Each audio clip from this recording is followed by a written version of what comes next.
Hi guys! Kamusta po kayong lahat? So today ay gagawa po tayo ulit ng general love reading. At kung bago pa lang po kayo sa channel ko, don't forget to hit like and subscribe para po updated kayo sa mga videos na i-upload ko. At paalala lang po, hindi po lahat ay makaka-resonate. So take what resonate and leave what doesn't. Sa mga gusto po magpa-private reading, message lang po ako sa Facebook, nasa description box below. Or sa Instagram, okay? So tingnan natin, kayo ng energy kayo makuha natin ngayon. General love reading.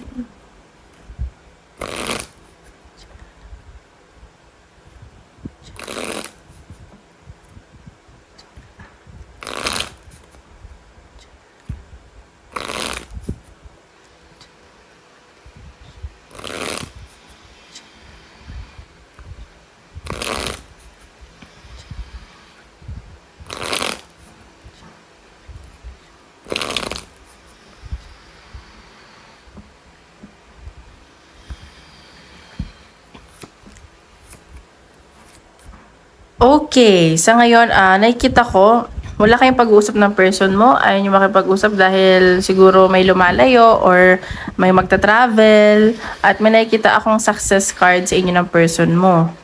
Oh, ba't ganun? Ano ba, nag-break ba kayo? Umalis ba yung person mo dahil mas pinili niya yung career niya kaysa sa inyo? Ayan, so may nakikita kasi ako ditong ending at nakikita ko, meron ka din inaayos na documents, pero nagdadalawang isip ka. Ayan, dahil sa person mo. Ayun, so yun nakikita ko. So, ayun guys. So, tingnan pa natin ano ipapakita sa general love reading.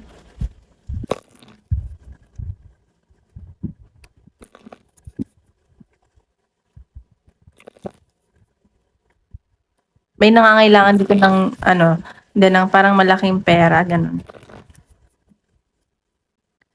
Pa natin. Siguro sa abroad dun yung mas malaking pera, ganyan. So, baka mas pinili niyo yung career niyo kaysa sa person niyo. So, ayan. So, gift. So, ayan. May nakikita ako. Baka suyuin ka rin ng person mo or ikaw yung susuyo. May nakikita din ako na peace offering. Ayan. Pero, ano kayo, parang nagmamatigas. Ayaw mo nang makipag-usap, ganun. Pero ano ka, andun talaga yung perseverance mo. At nakikita ko dito na you are also working out for yourself. Kasi parang, maraming challenges ka ng inaano ngayon at gusto mo muna sigurong mag-relax, mag-release ng hormones, ganyan. Gusto mo muna mag-travel, ganun nakikita ko. Kaya siguro may nakikita akong travel card. So, tingnan natin energy ng person mo.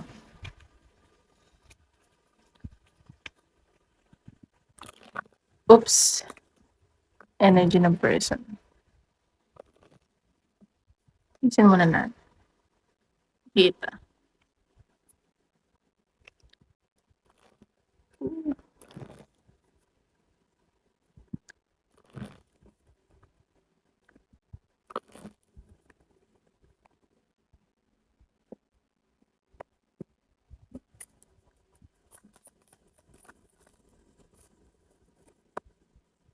Okay, sa person mo may conflict na nangyari. And nakikita ko na parang siguro pag kinausap ka niya, magiging conflict lang kaya siguro hindi ka niya kinakausap. So, tingnan pa natin. Kaklarify natin. Ayan, so see, nakikita ko kasi maraming offers sa kanya, marami siyang options to make his or her career better at yung finances niya. Kasi may mga abundance na paparating sa kanya. Ayan. Tingnan pa natin.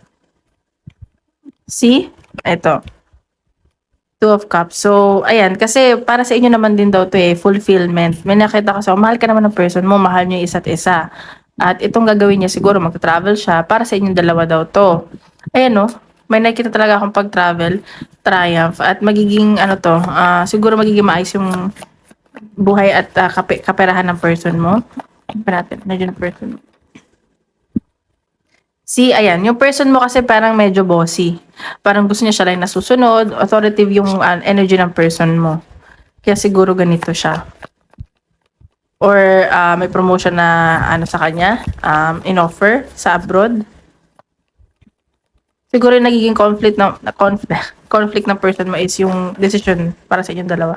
See, ayan mahal ka naman ng person mo, tsaka mabait tong person mo. At nakikita ko na passionate at attracted to sa'yo. Sobra-sobra yung pagmamahal nitong person mo.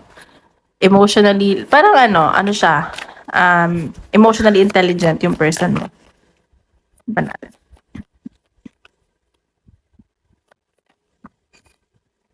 Okay. Ayan, see? Puro travel. And also, fire sign, nakikita ko. And water sign. So, ayan, nakikita ko na may pag-travel at communication. At gagawa ng paraan yung person mo para magkaayos pa rin naman kayo kahit na ngayon wala siguro kayong pag-uusap.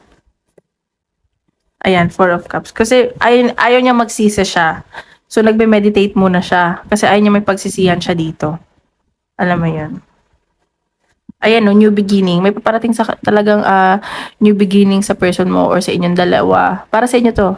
Ayan no, 4 of Wands celebration. May nakikita akong celebration. Baka magkikita kayo, may isa-celebrate kayo, at abundance sa paparating. Ayan, so nasasaktan lang ng onti yung person mo. Siguro may offer sa kanya at torn between career or yung connection niyo. Pinapan natin. Energy mo naman.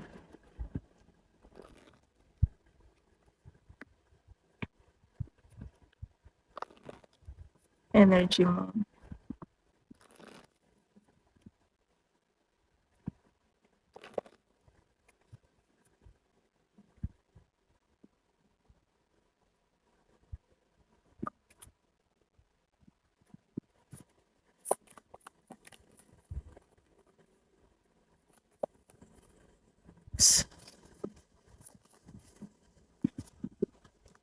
Okay, sa energy mo, nakikita ko loyal ka dito sa person mo.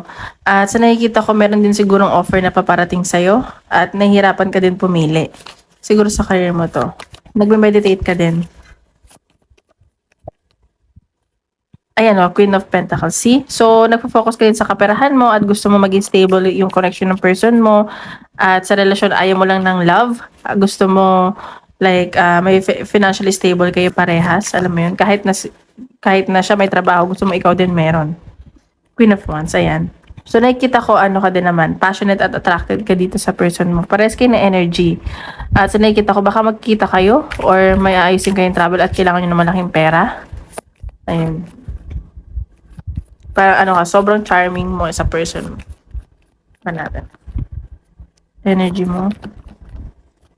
Ayan. So, ikaw, nahihirapan ka kasi parang may nangyaring ending or nangyari na sa past, may betrayal na nangyari, pero you're still hoping. May nakikita ka pa rin naman na hope sa nangyari sa ending na nangyari sa inyo ng person mo. Alam mo yun, parang nagiging positive ka pa rin naman. See? So, you're seeking for security and stability. Siguro may big purchase na gagawin or mag-i-invest ka dito sa connection nyo. Ayan. So, i-reverse mo na lang yung energy. Ang gaganda ng ngayon Ayan. So, temperance. So, ikaw nagiging ka lang dito. Mapasensyoso, pasensyosa. At parang tinitimbang mo din naman. Like, may ka. Parang tinitimbang. Tapos, ayan, may mag-o-offer din sa'yo.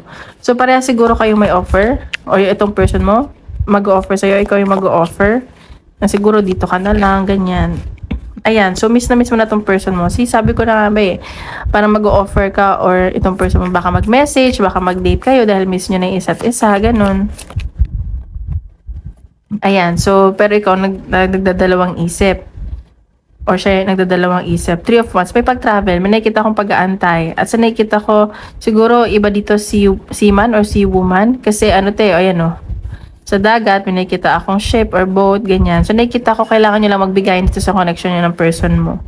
Ayan, so, kasi para may mga nag-offer sa'yo, at nakikita ko parang tinanggihan mo, or may pagsisisi ka ditong na-feel. Nakikita ko naman, hoping ka pa rin naman. At magiging Ace of Pentacles. So, parehas kayo ng energy. Magiging maayos din naman to. Mapag-uusapan nyo ng maayos. So, tingnan pa natin.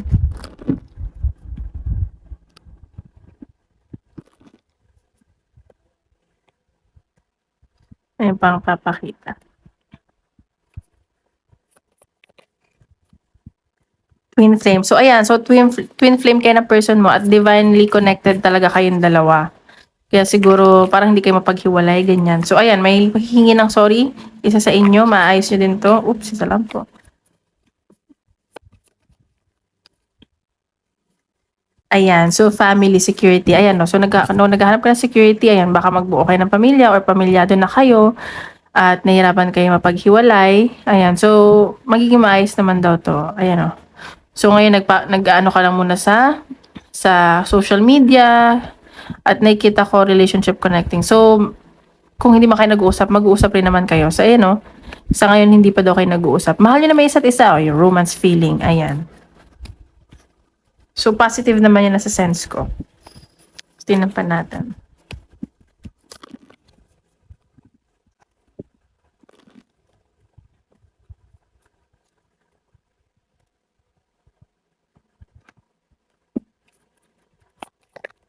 Oops. See, marriage. So baka kasal na kayo or kakasal pa lang kayo. Ayan. At may nakikita kasi ako dito na ano, dependent yung energy. Baka kaya siguro nahihirapan sa pag-alis. Ayan o, see? So may offer nga talaga na paparating isa sa inyo, pero parang bribe. Pero isa sa inyo ayaw tanggapin eh. Ayan, so nai-stress kayo parehas or ikaw yung nai-stress. At pero nagtitiwala ka na lang dito basta ano, gusto mo lang ng honesty, ng totoo. Ano, tinagalog ko lang redundant. Basta gusto mo lang ng honesty, ayan. So compatibility at nakikita ko may gift na ano, bibigyan ka ba ng regalo ng person mo or ikaw magbibigay or may paparating na promotion sa iyo. Ayan. So tingnan pa natin. Advice.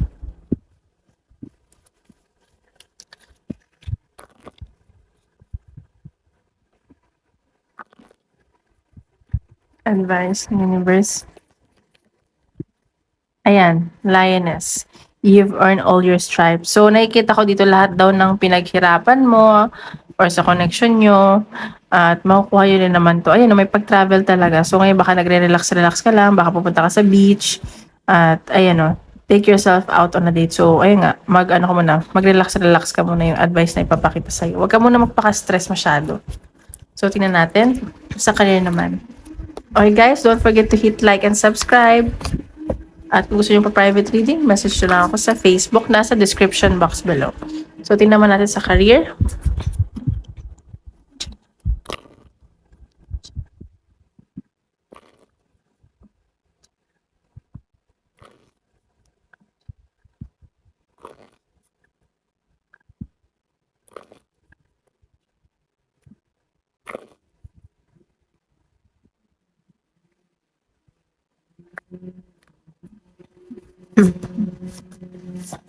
Okay, sa nakikita ko dito, siguro napapagod ka na sa trabaho or may nangyaring ending sa work nyo or past na to at napapagod ka na, parang ayaw mo na makipag-usap, ganyan. Pero sa nakikita ko, nagiging hardworking ka, siguro may mga anak kayo or magiging okay naman din kaperahan, ganyan. So, ingat ka lang kasi may mga taong hindi totoo dyan sa trabaho, may mga nagtatampo sa'yo, yung iba naman dito parang na-involve sa tawag dito sa affair. So, ayan. So, di mo na alam din kung para ayaw mo na makipag-usap. So, tingnan pa natin sa career.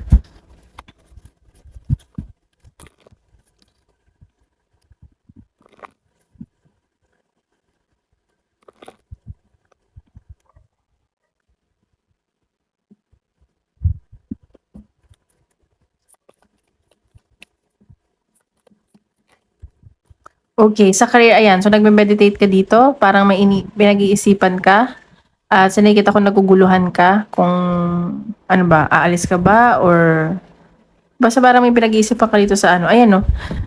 At sa nakikita ko nagmamatigas ka dito or nag-create ka na ng boundaries, gusto mo na mag-relax at devoted ka naman sa iyong career. So, baka kailangan mo lang cleanse, baka marami ng negativity dyan sa trabaho mo. Okay, so tingnan natin.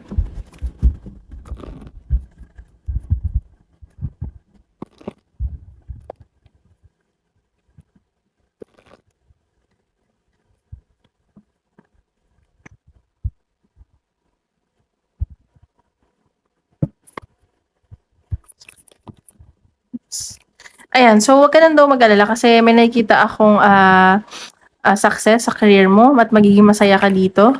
At siguro ano lang, gusto mo nang mag-enjoy, ganun. Ayan, no, may nakita ka abundance at magiging masaya ka daw at makakapag-fulfill to sa'yo. So, sa ngayon, parang yun nga, gusto mo ng pag-isa, ayaw mo ng kausap, baka nag-ano ka na, isolate. Ayan, see, sabi ko sa inyo parang may pinag-iisipan ka dito. Aalis ka ba or mag-leave? Parang nahihirapan ka na kasi ganyan. Ayun, nagdadalawang isip ka na. Pero nakikita ko na maganda kasi dito sa trabaho mo, pero may panghihinayang ako na feel. At ayun, okay naman daw yung kaperahan mo dito. Siguro gusto mo lang, ayun, may paparating na abundance, Ace of Pentacles. Gusto baka kailangan mo lang tawag dito, mag-relax, ganun. Kailangan mo lang ng space, mag-unwind. Kasi parang feeling ko napapagod ka na sa trabaho.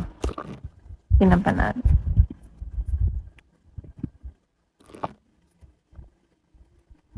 Saka yan. Oops.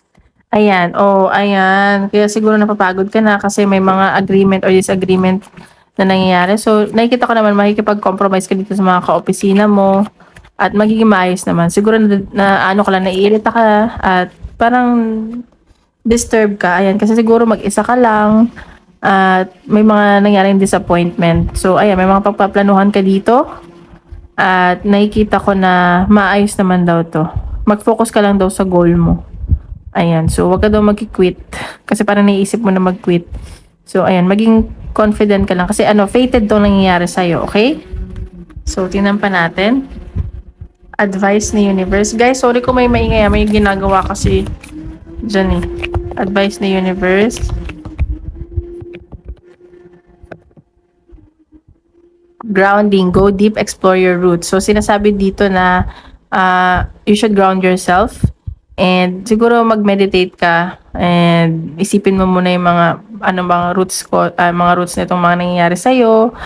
At alam mo yun, huwag ka daw susuko kasi uncovering treasure, may abundance na paparating. Hindi mo pa ito nakikita, hindi mo pa naiisip. And so behind sa mga nangyayari sa'yo, may nakikita akong abundance.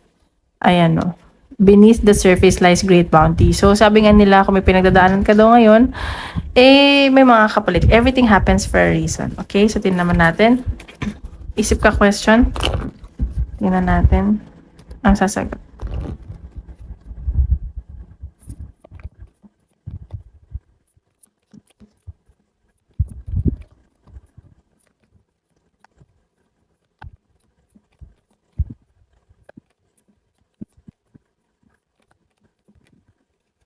Ayan. So, yes. Yes daw ang sagot. At nakikita ko dito, kailangan nyo lang magpatawad at i-reconsider siguro. May mga tutulong daw na tao sa inyo. Ayan. So, yes daw. So, ayun guys. Maraming salamat. Tomorrow ulit. Bye-bye!